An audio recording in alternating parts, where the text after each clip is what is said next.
Bonjour à tous et bienvenue à ce webinaire intitulé La prévision dans le contexte industriel sponsorisé par Viséo. Je me présente, Julie Cazot, chargée de marketing Colibri. Pendant ce webinaire, vous découvrirez comment un industriel qui fabrique sur stock et sur commande utilise des règles de gestion pour simplifier son processus.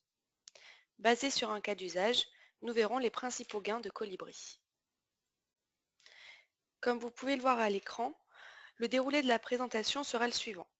Après une courte présentation des intervenants, nous verrons les problématiques de prévision dans l'industrie.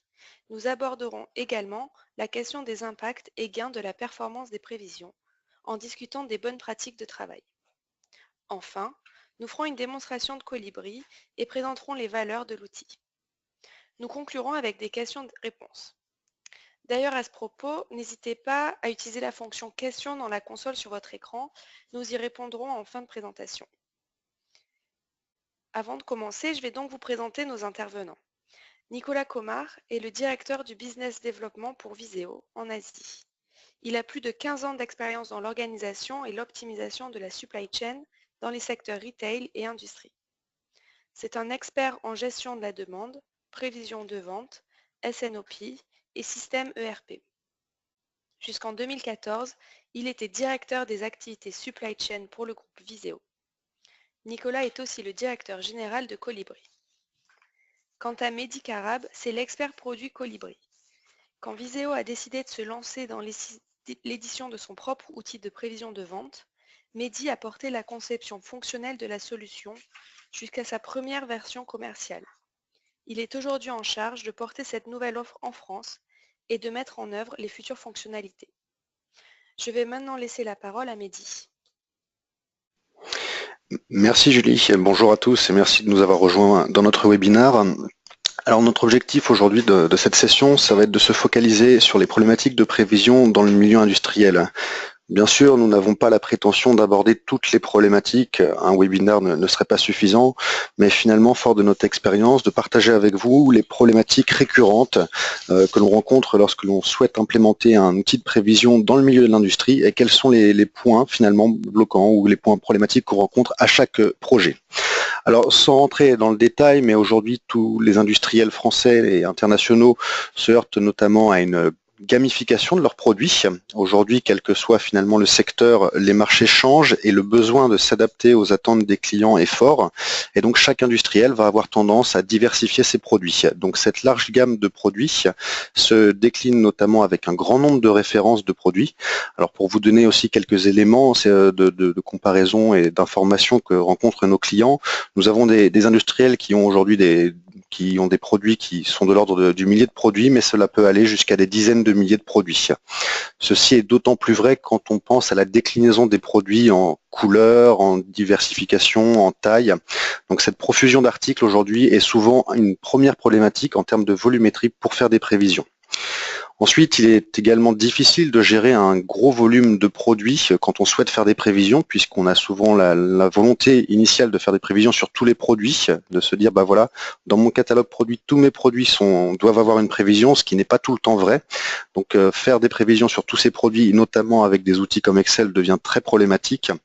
Et enfin, l'utilisation de Excel, par exemple, va grandement limiter l'affichage ou la disponibilité, notamment des historiques de vente.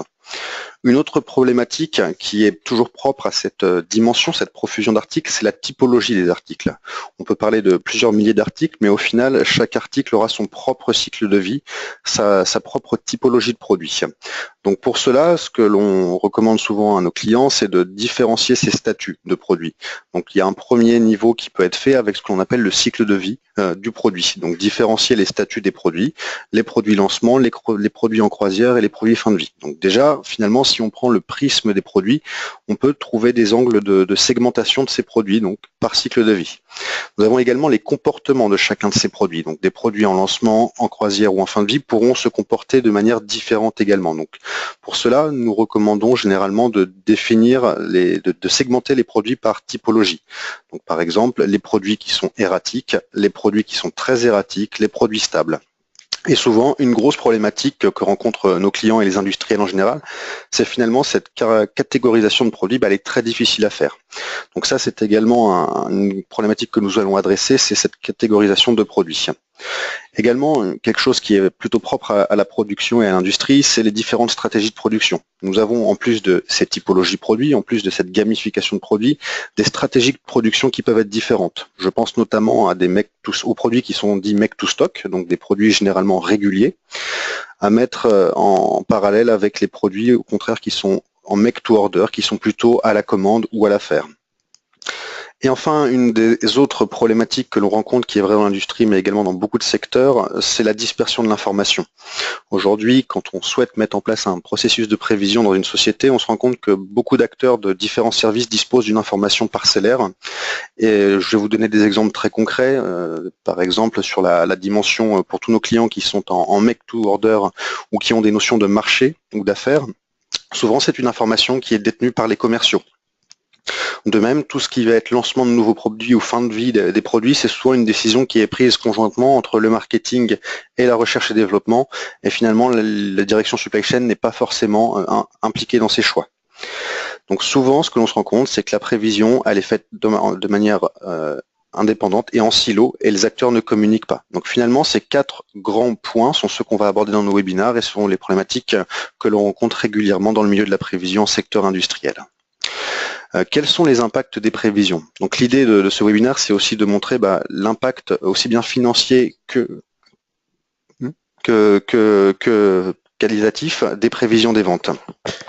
Donc le premier impact, c'est évidemment un impact sur la notion de stock. Ce stock de produits finis, notamment, va avoir un poids fort en termes d'investissement et en termes d'argent. Donc cela a un impact sur le capital. Si vous passez par un supplier qui va gérer vos produits de stockage et toutes les opérations logistiques, ça va avoir des coûts logistiques. Une mauvaise prévision va également vous faire perdre potentiellement des ventes puisque vous allez potentiellement mettre vos clients en rupture. Et de fait, cela va donner une mauvaise image de la société. Donc finalement, déjà juste avec des mauvaises prévisions, on se rend compte que l'impact est important, aussi bien en termes de coûts qu'en image. Une mauvaise prévision on va avoir tendance à vouloir corriger cette prévision dans l'urgence et donc essayer d'atténuer ces effets en mettant la pression sur nos fournisseurs et donc faire une tension sur la chaîne logistique. Et un autre point aussi que l'on rencontre régulièrement, je vous ai parlé tout à l'heure de la fin de vie produit, le cycle de vie, c'est quelque chose qui est très important. On s'est souvent rendu compte dans des cas concrets que des produits, finalement, on se retrouve à avoir de la prévision sur des produits qui sont arrêtés. Et donc cela a un coût, malheureusement, sur l'achat de fabrication pour fabriquer ces produits et de production. Donc on se rend compte que dans des cas d'usage, des cas réels, certains industriels vont faire des prévisions sur des produits qui sont censés être arrêtés et donc le coût d'achat et de production sont malheureusement causés par des mauvaises prévisions.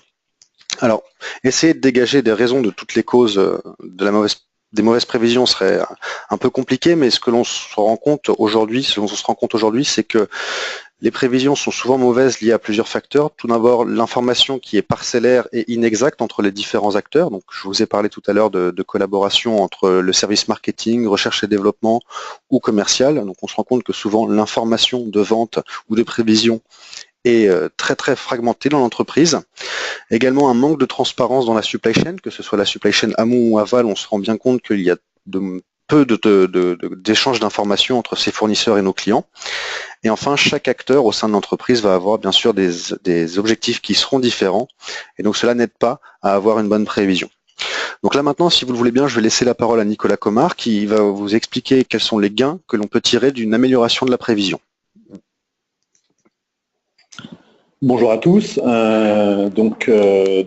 Nicolas Comard, directeur Colibri. Merci Mélie pour cette intervention et cette introduction sur les problématiques et les causes des performances de prévision de vente. Je présentais rapidement 2 types de gains. Il y a les gains, comme vous les avez à l'écran tout de suite, qui sont les gains plutôt qualitatifs. Et derrière, je vous fais une petite simulation d'un cas standard de gains quantitatifs. Sachant que parfois, on a certains clients pour qui les gains qualitatifs, même s'ils ne sont pas mesurables, sont les plus importants. Donc permettent d'être des critères de succès de mise en place d'un flux de prévision de vente.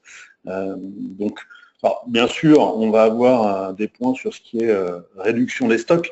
Au-delà de la réduction des stocks, on parle également sur une des briques du slide de la maîtrise de l'application de la stratégie. À ce titre, je prendrais comme exemple tout simplement le fait de pouvoir déjà piloter ces stocks, c'est-à-dire qu'à partir du moment où on fait une prévision et qu'on va planifier la demande par rapport à une stratégie supply chain, et que cette stratégie supply chain est appliquée par les équipes opérationnelles, ça sous-entend par exemple qu'on ne doit pas avoir de surprise quand on va faire des inventaires de fin d'année sur les niveaux de stock, parce qu'on a piloté toute l'année nos niveaux de stock. Donc c'est au-delà de la réduction des stocks, c'est maîtriser le niveau de stock que l'on veut par catégorie de produits, par criticité de produits, par type de flux. Donc réduction et maîtrise des niveaux de stock. Réduction de l'obsolescence, et l'obsolescence est quelque chose qui est très rarement mesuré dans le contexte des entreprises, mais qui est de plus en plus impactant, car, comme Mehdi le présentait, il y a de plus en plus de gamification de produits et donc de sérialisation, et donc les produits ont des durées de vie de plus en plus time-boxées, et donc quand on produit trop d'un produit, ça veut dire qu'on a acheté les matières, on a passer du temps de main-d'œuvre à fabriquer le produit, du temps qu'on aurait pu passer sur d'autres produits, peut-être plus pertinents. Et à la fin, on va soit jeter, soit discounter ces produits. Et également, au passage, on va payer tous les coûts de gestion de stock quand les produits vont rester 6 mois dans l'entrepôt. Donc, l'obsolescence, c'est vraiment quelque chose de clé. Bien sûr, l'amélioration des taux de service et du chiffre d'affaires, tout simplement. Quand on a des ventes que l'on n'avait pas prévues, eh ben, on se met souvent en situation de rupture ou retard client. Donc la rupture est sans doute pire parce que le client peut carrément aller chercher le produit chez le concurrent et ça fait une perte de chiffre d'affaires sèche. Mais le retard de livraison a également un impact négatif en termes d'image, de confiance du client, de construction de partenariat avec les clients. Point important également, donc meilleure gestion de début de vie et de fin de vie des produits, notamment grâce à la collaboration, qui a un impact sur l'obsolescence et sur le lancement et la croissance des produits. Meilleure décision, meilleure activité, justement liée à la mise en place de la stratégie et l'application de la stratégie. Donc on a une visibilité partagée de quels sont les produits qui marchent beaucoup mieux que ce qui était prévu, quels sont les produits qui marchent beaucoup moins bien, et on va pouvoir prendre des décisions d'ajustement et en fait fournir une agilité à toute notre équipe opérationnelle sur comment piloter les flux et comment libérer les flux et les résultats par conséquent. Un point important, quand on travaille sur Excel, souvent on a plein de versions, on n'arrive pas à mettre en place un processus régulier, souvent mensuel, et puis on ne sait plus quelle est la bonne donnée, on se retrouve dans des réunions de pilotage, tout le monde vient avec des chiffres différents, qui ont des noms différents, qui ont des résultats différents, des versions différentes, et à la fin, on ne peut pas prendre de décision, et on va vers des statu quo qui, au final, retardent la performance, l'efficacité du système. Donc, très important, une centralisation et sécurité des données, mais également donc, mise en place de la compétitivité et la collaboration pour apporter une meilleure performance à l'ensemble de l'organisation. Donc on voit là qu'on a plein d'exemples. Donc certains on va pouvoir les mesurer, certains on ne va pas pouvoir, mais je pense notamment à nos plus gros clients pour qui finalement faire de la prévision, faire des algorithmes n'était pas clé, mais par contre mettre en collaboration ses propres clients qui peuvent se connecter dans un outil pour dire quelles vont être leurs prévisions d'achat, et puis mettre en collaboration tous les commerciaux partout dans le monde pour avoir une version unique et un processus clair tous les mois qui peut être revu tous les mois, et ben ça c'était vraiment clé pour mettre en place une efficacité dans le système et une amélioration continue. Donc voilà, je pense qu'on peut passer au slide suivant. On a quelques bons exemples ici de concrètement qu'est-ce qu'on peut gagner ou qu'est-ce qu'on peut arrêter de perdre aussi à mettre en place des processus prévision, mais ça peut être des processus supply chain en général également. Donc ici, on a fait une petite simulation qui est un cas typique qu'on a monté sur notre expérience. Donc on a une quinzaine d'années d'expérience de mise en place de projets de type prévision dans le monde industriel et dans le monde de la distribution. Donc une PME qui fait 200 millions de chiffre d'affaires, qui a des marges produits entre 15 et 20%, marge brute j'entends, et ben si si on se met à piloter nos flux grâce à piloter les flux, c'est pas uniquement grâce à un outil de prévision, un outil de supply chain, hein. C'est bien sûr aussi un peu d'organisation à mettre en place, un suivi, ça veut dire que tout le monde se focalise sur une stratégie qui, elle, peut être portée par un outil. Mais typiquement, on a vu des cas où en 6 mois, hein, on peut réduire les stocks de 5%, voire plus. Réduction de produits obsolètes, ici on met 20%, augmentation des niveaux de service de 3%. Et si on fait les calculs, hein, vraiment en prenant les coûts des produits, les chiffres d'affaires, les coûts de stockage, l'ensemble des coûts, vous voyez que dans une simulation comme celle-là, on peut sur la partie réduction des coûts de stockage, gagner à peu près 900 000 euros, et sur l'amélioration des prévisions qui réduisent les ruptures clients, on peut gagner également 900 000 euros, qui là sont plutôt 900 000 euros par an en fait. Tout simplement, ce qu'on veut présenter par là, c'est qu'au regard du coût de mise en place d'un processus, d'une application, les gains qu'on peut faire sont vraiment assez importants quand on regarde les tailles d'entreprise. Après, bien sûr, ça dépend des maturités des sociétés, ça dépend de combien de mois de stock moyen on a, combien de produits obsolètes on génère, mais dans tous les cas, gérer ce point a des impacts très forts sur le cash flow, comme vous pouvez le voir. Voilà, je ne vais pas rentrer plus dans le détail, c'est des simulations qu'on fait au cas par cas selon les configurations clients. Mehdi, je pense qu'on peut passer au slide suivant. Oui, merci Nicolas. Donc, Nicolas vous a effectivement présenté un petit peu les gains que l'on pouvait atteindre. Si vous le voulez bien, je vais essayer de faire une petite synthèse de tout ce que l'on vient de se dire précédemment et d'orienter un petit peu la stratégie, les bonnes pratiques que l'on peut mettre en place lorsqu'on décide de mettre en place un processus de prévision. Donc encore une fois, notre objectif n'est pas d'être exhaustif, mais d'essayer de partager avec vous toutes les bonnes pratiques que l'on a pu concaténer au fur et à mesure de nos expériences et de nos implémentations. Alors je vous ai parlé tout à l'heure de la segmentation produit. Pour moi aujourd'hui c'est quelque chose qui est clé, c'est-à-dire que quand je suis prévisionniste dans une société, je vais devoir prévoir des milliers d'articles tous les mois, comme on va prendre la supposition qu'on est sur une maille mensuelle, donc tous les mois faire des prévisions sur l'ensemble de mes articles. Alors pour pouvoir faire ce travail de manière efficace, nous recommandons souvent une première segmentation des produits par typologie.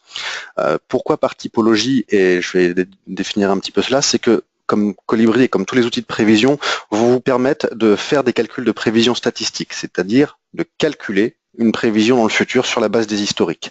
Certains articles sont de très bons candidats pour une prévision statistique et d'autres non. Donc la première chose qui va nous permettre de discriminer ces articles, c'est la taille d'historique de vente disponible. Donc généralement, nous segmentons les produits en deux catégories. Les produits disposant d'un historique stable et compatible avec un calcul statistique, et ceux qui disposent d'un historique court, où là, il va falloir définir une stratégie bien particulière. Souvent, des clients décident et pensent que le fait d'avoir un outil va permettre de solutionner tous les problèmes et tous les produits vont avoir une prévision statistique, et c'est souvent une erreur importante parce que finalement, mathématiquement, il n'est pas pertinent et même logistiquement de faire des prévisions sur tous les produits. Donc ce premier critère de catégorisation nous permet déjà de segmenter les produits entre les articles qui vont avoir une prévision dans l'outil, calculée sur l'historique, et des articles qui vont nécessiter une attention particulière. Ensuite, dans ces historiques de vente, je vous ai parlé tout à l'heure de la demande intermittente, c'est quelque chose qui est assez important. Donc, pour ceux qui ne savent pas forcément ce que l'on entend par demande intermittente, cela signifie tout simplement des produits qui sont vendus de manière très erratique, c'est-à-dire pas forcément tous les mois et pas forcément avec des volumes importants. Donc typiquement, des produits qui sont vendus une fois tous les ans ou 2 ou 3 fois par an sont des produits que l'on caractériserait comme erratiques ou intermittents. Et au sein de l'intermittence, donc il existe plusieurs formes de produits, des articles vraiment très erratiques ou très intermittents qui sont vendus 1 à 2 fois par an, versus des articles qui peuvent l'être de manière plus ponctuelle, c'est-à-dire des articles qui sont vendus 10 fois par an, mais quasiment 1 fois tous les mois. Donc on peut également donc catégoriser au sein des produits disposant d'historique court ou stable les produits en deux typologies, produits intermittents ou très intermittents et les produits stables. Ensuite, il y a le périmètre de la collaboration. Quand on décide de mettre en place de la collaboration, c'est toujours un vœu que tous nos clients décident d'avoir, mais il faut essayer de mettre cette collaboration par étapes. Il est difficile de faire adhérer du jour au lendemain tous les acteurs dans un processus de prévision collaboratif. Donc un des moyens pour commencer à mettre en place cette collaboration et qui nous paraît le plus judicieux, c'est de segmenter ces produits en fonction de la typologie de production. Typiquement, des produits MTO, donc Make to Order, sont souvent de bons candidats pour cette collaboration. Pourquoi? Bien tout simplement parce que généralement ce sont des produits qui sont fabriqués sur la base de marchés gagnés par des commerciaux ou d'affaires. Donc typiquement, quand un industriel va gagner une affaire, un marché, cela va générer un nouveau besoin et ces prévisions sont finalement tirées par les clients. Donc l'idée d'introduire de la collaboration sur le prisme des articles MTO permettra dans un premier temps d'impliquer les commerciaux et de partager avec le prévisionniste ou la personne en charge des prévisions les prévisions sur souvent ces marchés qui sont un petit peu nébuleux pour les prévisionnistes. Un deuxième aspect qui est aussi très important et qui permet de commencer à faire de la collaboration, c'est le partage d'informations sur le cycle de vie des produits. Comme l'a dit Nicolas tout à l'heure, on a régulièrement des cas clients où les produits, où on fait de la prévision et de la production sur des produits obsolètes. Eh bien, l'idée avec Colibri, c'est également de pouvoir permettre aux personnes aussi bien du marketing ou de la R&D de participer à la collaboration et à l'élaboration des prévisions. Donc typiquement, définir le moment où un article ne doit plus avoir de prévision, c'est quelque chose de très impactant. La prise de décision de dire on va arrêter de vendre un produit, eh bien c'est souvent, quand on fait le test en entreprise, tout le monde n'a pas la même information. Et pourtant, c'est quelque chose de vital puisque on va devoir à un moment donné arrêter les prévisions. Ces prévisions ne devront plus alimenter l'ERP et on ne devra plus faire de calcul de besoin sur les composants de ce produit. Donc la fin de vie des produits est un premier cas de collaboration que l'on peut mettre en place assez facilement pour gérer le cycle de vie des produits. Et inversement, les lancements de nouveaux produits sont souvent très critiques et c'est une information qui est généralement mal partagée avec les acteurs et donc inversement, définir ensemble et partager l'information de la date de lancement et la date d'élaboration des prévisions dans l'outil est quelque chose pour nous de stratégique.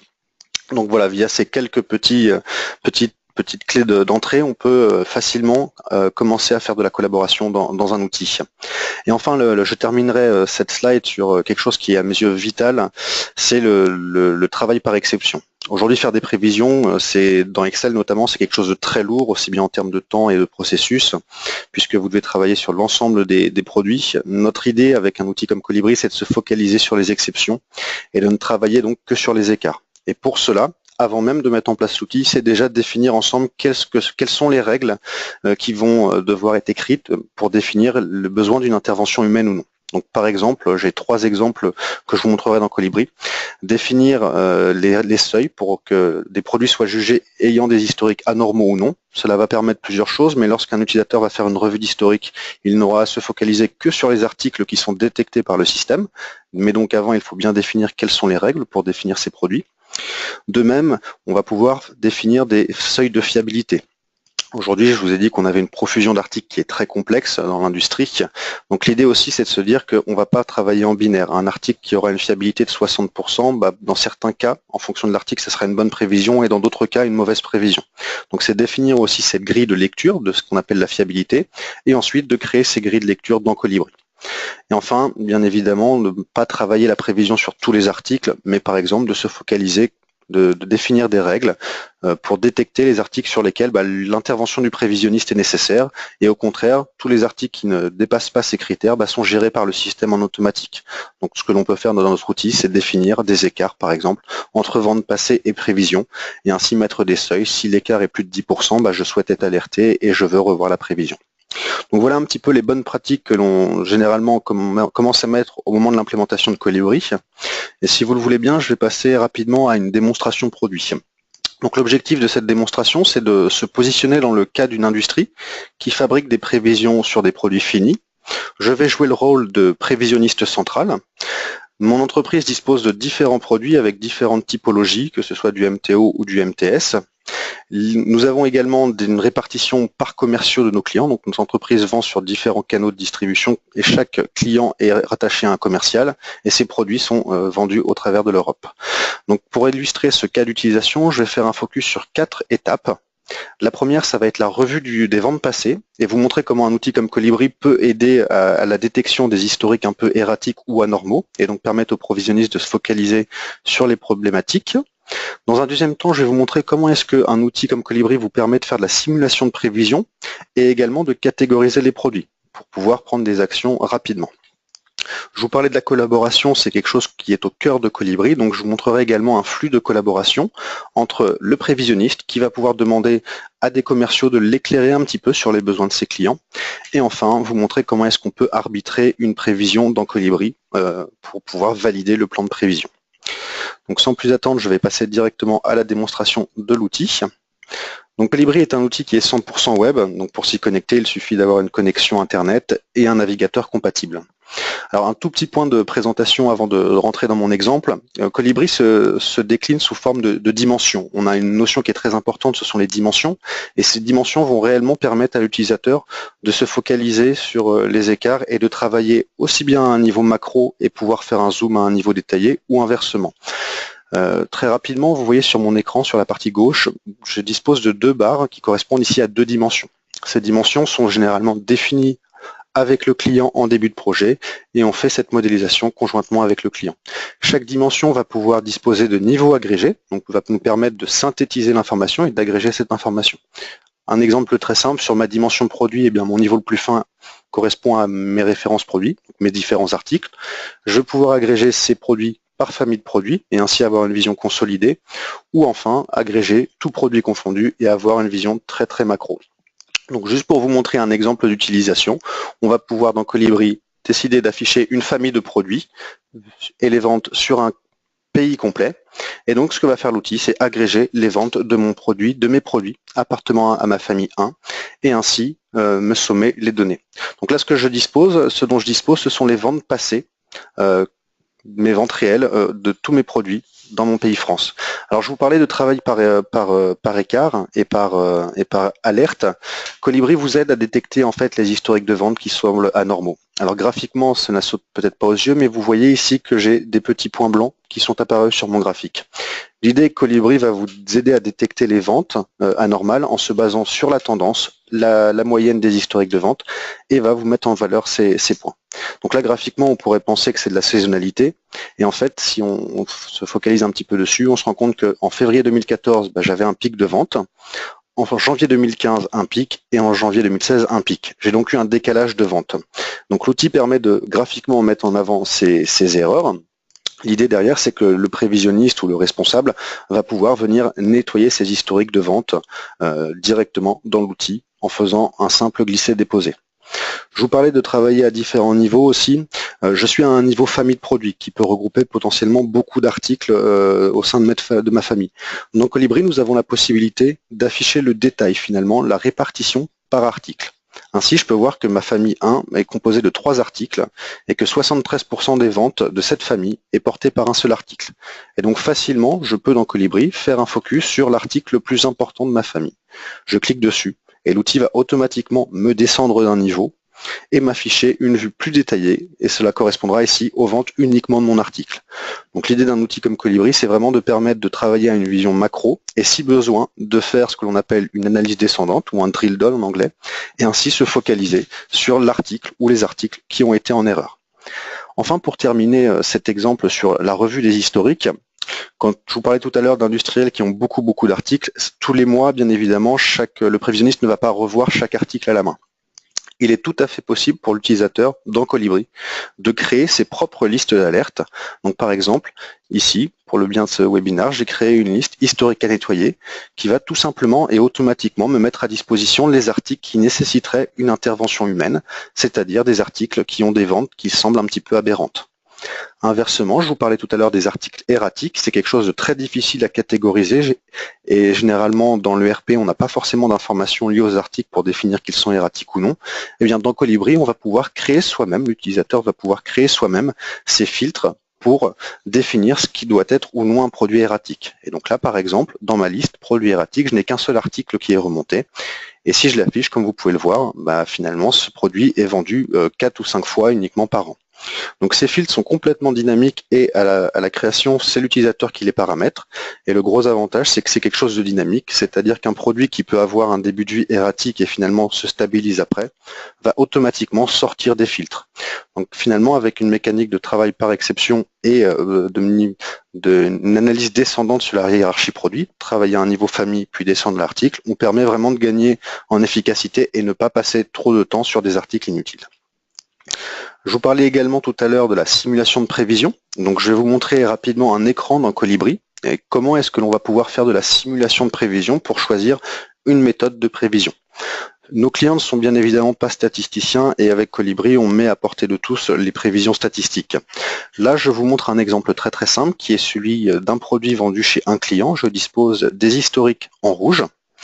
Dans Colibri, nous avons différentes méthodes mathématiques de calcul qui sont plus ou moins complexes et qui peuvent refléter une décision plus ou moins importante. On va pouvoir, dans Colibri, calculer des prévisions qui auront une tendance et une saisonnalité, mais également des prévisions qui seront plutôt des moyennes mobiles et qui pourront être utilisées dans des cas très ponctuels. Par exemple, quand on a des produits très erratiques, la moyenne mobile ou un lissage exponentiel simple sont souvent à privilégier.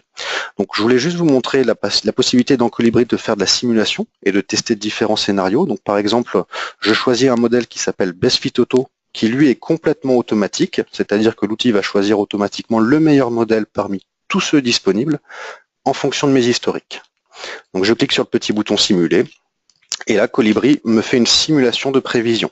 Donc, ce que vous voyez apparaître en vert, c'est la prévision que Colibri me propose avec ce calcul-là. Ce que l'on va pouvoir faire aussi, c'est faire des tests. Alors encore une fois, il n'y a pas besoin d'être mathématicien pour faire ces tests. On va pouvoir par exemple demander à Colibri de dire pour les articles qui ont un historique qui est très stable, mon article ici dispose de 3 ans d'historique, ce que je vais pouvoir faire, c'est dire à Colibri, calcule-moi la prévision comme si tu avais été 1 an dans le passé. Donc je vais demander à Colibri de resimuler une prévision comme si j'avais été en janvier 2016. Et donc là, vous voyez que Colibri avait ce que Colibri m'aurait proposé et quelles sont mes ventes réelles. Donc finalement, avec ce petit onglet simulation, on peut faire des suppositions, des simulations sur ce qu'aurait été le calcul de Colibri et ainsi arbitrer sur une méthode mathématique qui aurait pu être utilisée.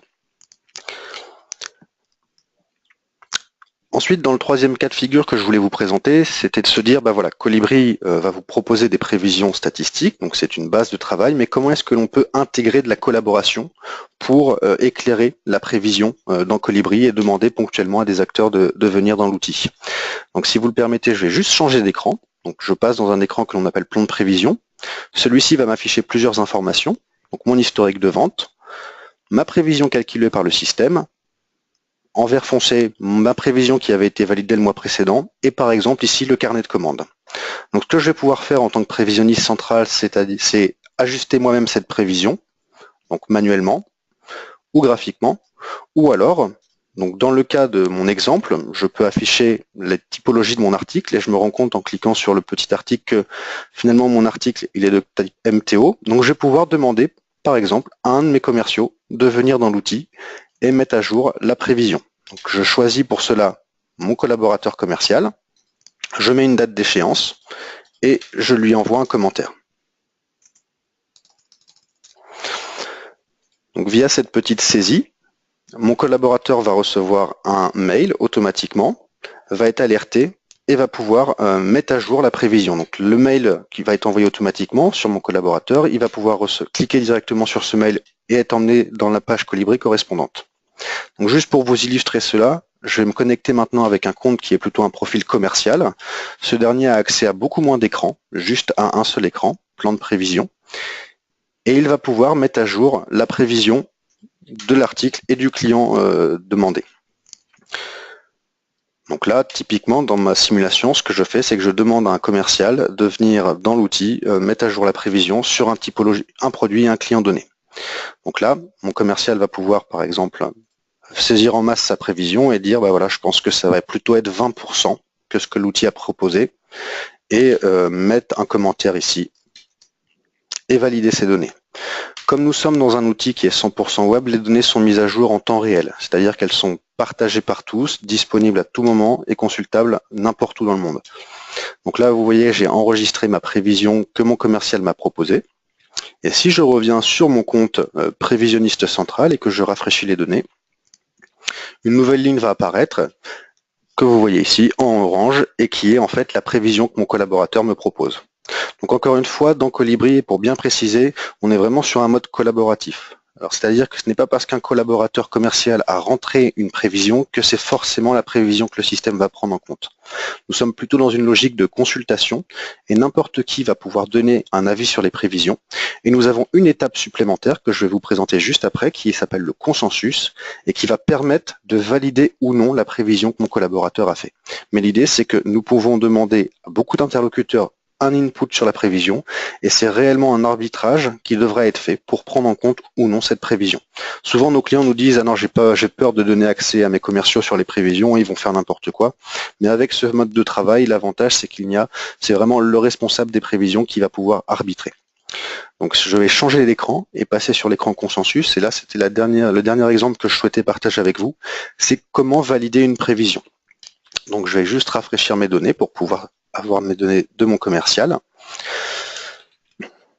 Donc dans cet écran, le but va être de valider une prévision finale et cette prévision, c'est cette prévision qui sera exportée vers l'ERP et archivée dans Colibri. Donc si je descends un petit peu dans mon tableau, je retrouve différentes informations. Donc la prévision brute qui n'est ni plus ni moins que la prévision calculée par Colibri, le consensus qui est la prévision que je vais être en train de valider, mes archives de prévision, donc qu'est-ce que j'avais prévu les mois précédents.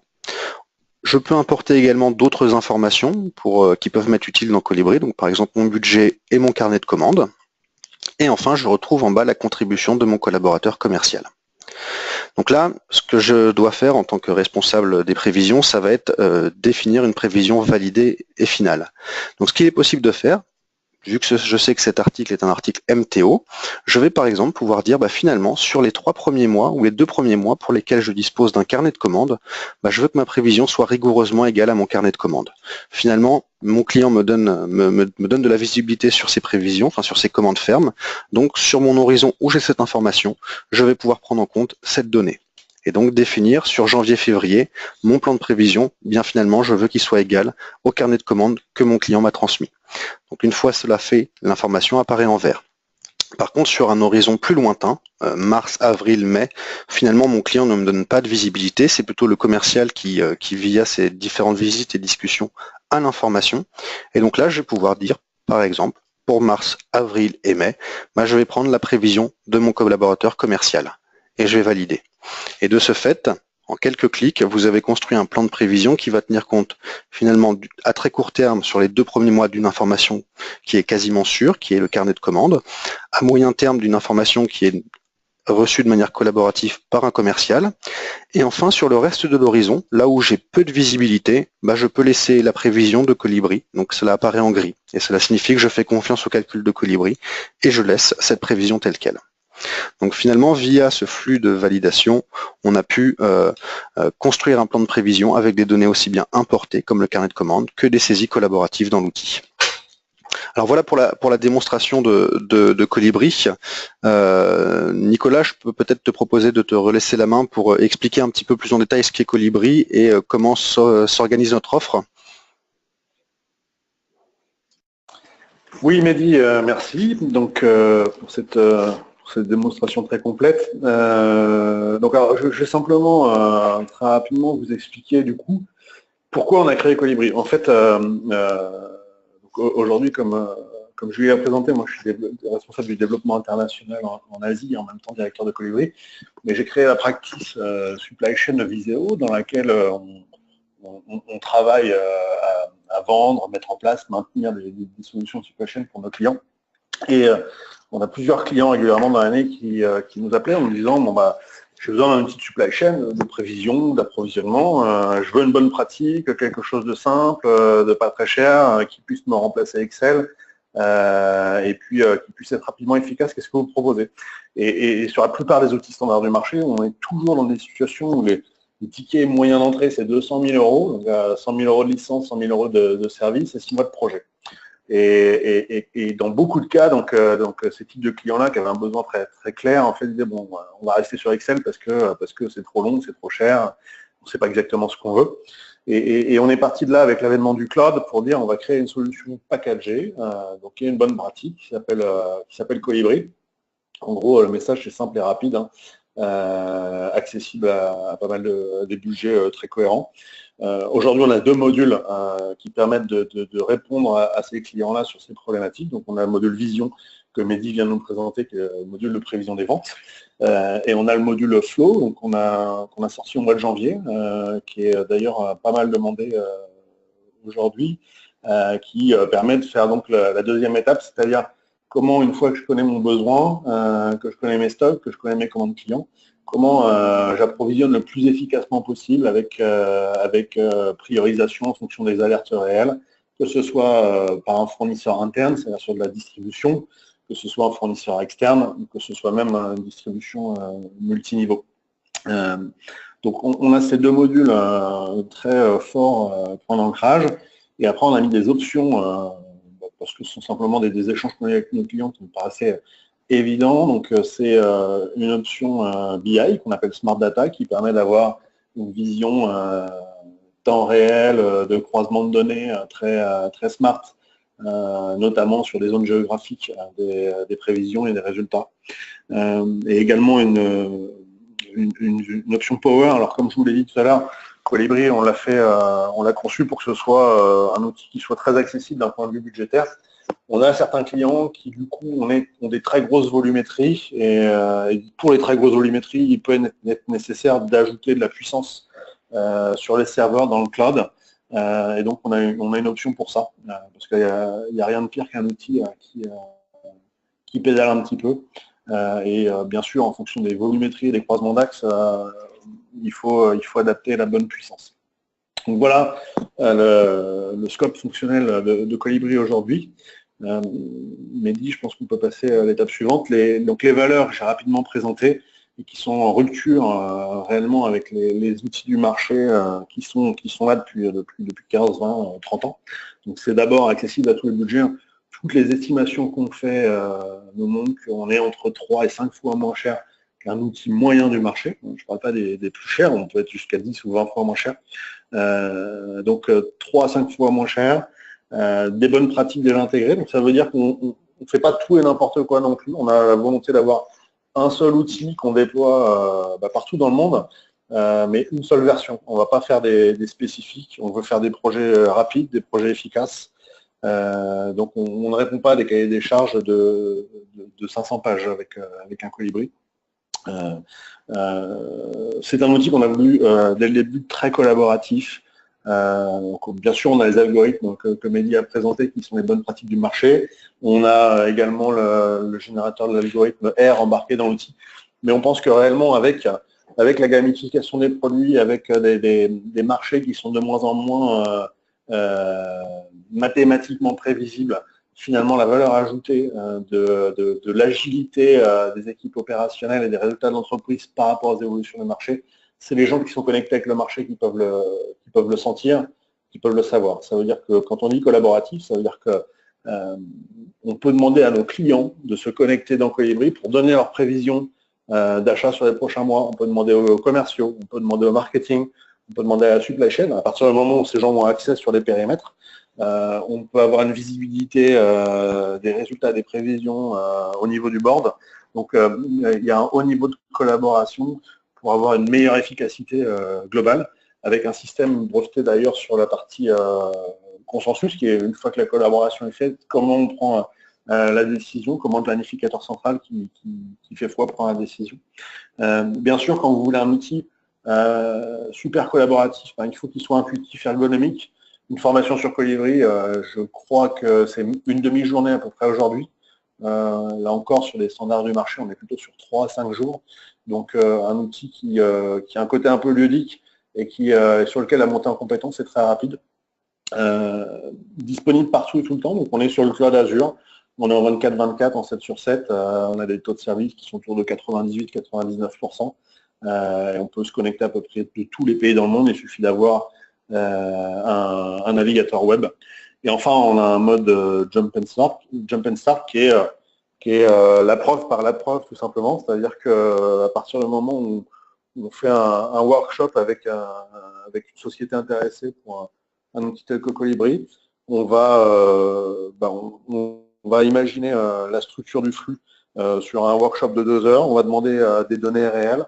Et en une demi-journée, ce qui prouve d'ailleurs que l'outil est simple et efficace, en une demi-journée, en général, on peut faire un prototype avec les données réelles de l'entreprise. Et dans la semaine qui suit, on peut venir et sur un workshop de 3 heures, on peut former les équipes et présenter l'outil. Et après, on le laisse pendant 2 semaines. Et puis, à la fin de ces 2 semaines, le client nous dit s'il souhaite conserver la solution ou pas, ou l'ajuster en termes de paramétrage. Donc, voilà les vraies valeurs clés de Colibri qu'on a voulu vraiment en rupture avec les outils du marché jusqu'alors, parce que c'est simplement les peines du marché qu'on a rencontrées sur l'utilisation des outils historiques, en fait. Voilà pour les valeurs. Mehdi, on peut passer à la suivante. Alors pour terminer, pour terminer par un clin d'œil, je vais juste vous expliquer pourquoi on a appelé cet outil Colibri. Donc on va faire un grand brainstorming entre super experts de la supply chain. Globalement, on s'est dit que le Colibri représentait bien l'idée de ce qu'on voulait faire, puisque donc comme vous voyez, donc c'est un outil qui est abordable pour tous les budgets, donc une notion de compacité. Le plus gros cœur du règne animal, donc l'image est de gérer des grosses volumétries de données. C'est également l'oiseau qui a le battement d'aile le plus rapide du monde animal, donc sur cette vélocité de mise en place ou de démonstration. Un outil super agile. Alors l'agilité, on n'en a pas parlé, mais Colibri est un des seuls outils du marché dans lequel, en fonction de la maturité de votre marché, vous pouvez switcher d'un croisement d'axe à un autre d'une année sur l'autre. Je vous prends un exemple. Vous créez votre marché sur un pays qui est le Brésil. La première année, vous allez dire, je vais faire ma prévision de vente au niveau du pays. Et puis un an plus tard, vous allez dire, ouais, maintenant j'ai grossi au Brésil, je veux faire une prévision de vente non plus par famille et par pays, mais je veux le faire par SKU et par ville ou par magasin. Dans Colibri, il suffit juste d'aller dans l'arborescence et puis de descendre d'un niveau, puis de faire les prévisions et ça agrège automatiquement. Dans la plupart des outils du marché, il faut refaire un projet pour changer les niveaux de gestion. Donc ça, c'est une vraie force de l'outil. Donc effectivement, le Colibri est un oiseau qui arrive à voler en arrière, donc il permet de revoir et d'ajuster les historiques, qui est un point clé pour avoir des prévisions fiables. Enfin, c'est un joli oiseau. Et on a voulu l'outil ergonomique et user-friendly. Et dernier point, donc bien sûr, un outil d'APS, de supply chain, ne fonctionne pas seul. Il doit aller chercher les données souvent dans l'ERP. Alors ça peut être d'autres outils comme des outils BI ou des point of sales par exemple. Donc c'est un outil qui va également aller connecter le Nectar, c'est-à-dire la donnée de base dans les outils connectés afin de pouvoir générer les plans de prévision, les plans de sourcing. Donc, voilà, c'était juste une petite digression pour vous expliquer comment on avait pensé l'idée de ce nom, car c'est une question qu'on nous pose assez souvent. Voilà, je pense qu'on a fait le tour et on est ouvert à toute question. Oui, merci Nicolas et Mehdi. Donc, comme Nicolas l'a dit, nous entrons dans la partie questions-réponses de notre webinaire. N'hésitez surtout pas à nous soumettre toutes vos questions en utilisant la fonction du question sur la console qui se présente sur votre écran. Donc, nous avons déjà une première question. Quel budget et quelle durée d'implémentation pour un projet Colibri? Nicolas, tu veux répondre à cette question peut-être? Oui, alors on a différents cas. L'implémentation peut être très rapide. Je pense que le client qui l'a implémenté le plus rapidement, ça a été quelques semaines, je dirais 2 semaines et demie, 3 semaines. Globalement, sur un budget vraiment de mise en place très basique, nous on a des packages de 15 000 €, on met en place en une vingtaine de jours. C'est assez rapide. Après, quand on a des clients qui nous demandent une gestion de projet poussée, une documentation, un accompagnement métier, bon, ça peut être plus, mais ça dépasse la notion du package.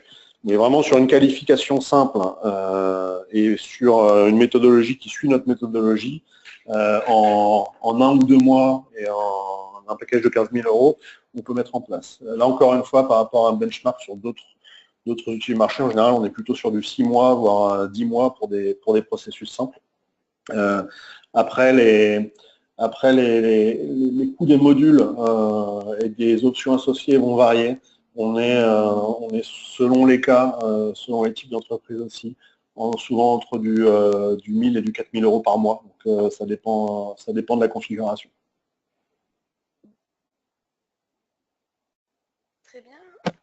Très bien, merci. On a une deuxième question. Y a-t-il des concepts de DDMRP dans Colibri Flow? C'est le module d'approvisionnement. Peut-être Nicolas, toujours pour cette réponse?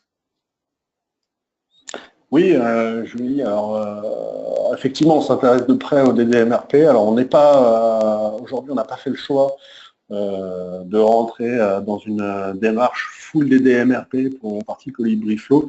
Ceci dit, il y a une inspiration DDMRP, notamment dans le concept d'efficacité du flux, parce que les concepts DDMRP en fait visent à montrer que les stratégies MRP mises en place depuis des dizaines, voire des vingtaines d'années fonctionnent mathématiquement, mais ne sont pas applicables dans le flux, car génèrent un trop grand nombre d'alertes en contradiction les unes les autres, et à la fin génère plus du brouhaha que de l'efficacité. Donc, et dans ce sens-là, le DDMRP apporte quelque chose de frais, d'efficace au niveau des priorisations par rapport aux besoins réels. Et donc effectivement, on a une priorisation dans Colibri Flow, des vraies priorités inspirées des concepts DDMRP. Très bien, merci. Alors, est-ce qu'il y aura une autre question? Alors, une troisième question. Peut-on intégrer dans l'outil des promotions hebdo? Mehdi, je vais te laisser répondre à celle-ci. Oui, merci Julie. Effectivement, c'est une bonne question. Donc dans Colibri, la présentation que je vous ai faite était sur une maille plutôt mensuelle, puisqu'on se positionnait dans le cadre d'un industriel, mais Colibri permet de travailler également à la maille hebdomadaire. On ne descendra pas par volonté à la journée. Aujourd'hui, c'est un arbitrage que nous avons fait, donc on peut tout à fait travailler dans Colibri au niveau hebdomadaire. Et en fait, on a également dans notre nouvelle fonctionnalité, en plus des lignes que vous avez pu voir, on va pouvoir saisir dans des lignes différenciées, donc des volumes promotionnels et des volumes d'événements, pour pouvoir bien différencier mes ventes Fondrion ou ma prévision Fondrion versus ma prévision promotionnelle. Donc oui, on peut tout à fait intégrer dans l'outil des promotions hebdomadaires ou même les saisir dans l'outil si le client n'est pas capable de récupérer cette information. Très bien, merci Mehdi. Une dernière question, je pense, pour ce webinaire. Quels sont les retours moyens des clients en termes de KPI? Nicolas, peut-être?